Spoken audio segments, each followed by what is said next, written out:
మీ అమ్మోరి శక్తులేయి మా కాడ పనిచేయవు. ఈసారి పూర్వీకుల శక్తి అంతా నీలోనే ఉంది. గట్టిగానే ప్లాన్ చేసిండు. Avatar 1, Avatar 2, Avatar 3. హాయ్ నమస్తే అందరికి. సో 3 ట్రైలర్ అయితే నిన్న నైట్ రిలీజ్ అయింది. సో ఈ మూవీ అర్థం కావాలంటే ఫస్ట్ పార్ట్ 1, పార్ట్ 2 చూస్తే మీకు పార్ట్ 3 ఇంత ద్వేషం నింపుకుని ఎలా బతుకుతావు ఇంకా ఎంతకాలం? అయితే పార్ట్ 1 చూడలేదు. సో పార్ట్ 2 చూడడానికి వెళ్ళే ముందు సో మా ఫ్రెండ్ సజెస్ట్ చేసిండు, నువ్వు పార్ట్ 1 చూస్తేనే నీకు పార్ట్ 2 అర్థమవుతుంది అన్నాడు.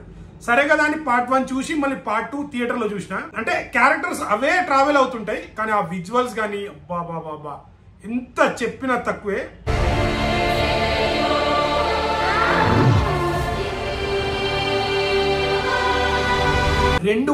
పైగా భాషల్లో 200 పైగా దేశాల్లో 30,000కు పైగా థియేటర్లో విడుదలవుతున్న అవతార్ 3 జేమ్స్ మామ ఈసారి గట్టిగా కొట్టబోతున్నాడు.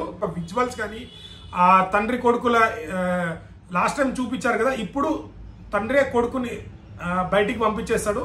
సో అవతార్ మాత్రం ఈసారి ఒక 19,000 కోట్లు కొట్టినా తక్కువే అనిపిస్తుంది నాకు. నిజంగా చాలా చాలా ఆ ట్రైలర్ చూస్తుంటే అరాచకం అని చెప్పొచ్చు. ఈగర్లీగా December 19 అయితే నేను వెయిట్ చేస్తున్నా. సో మీరు ఎంతమంది అవతార్ సిరీస్ చూశారు? సో అవతార్ 1, అవతార్ 2 ఎలా అనిపించింది? అవతార్ 3 ఎలా ఉండబోతుంది? అది కూడా ట్రైలర్ చూసిన తర్వాత ఆ విజువల్స్ అయితే ఒక కొత్త ప్రపంచ లోకంలో తీసుకెళ్ళినట్టు అనిపించింది. చాలా బాగా నచ్చింది. సో ఈగర్లీగా నేనైతే వెయిట్ చేస్తున్నా. సో మీకేమనిపించిందో కామెంట్ చేయండి.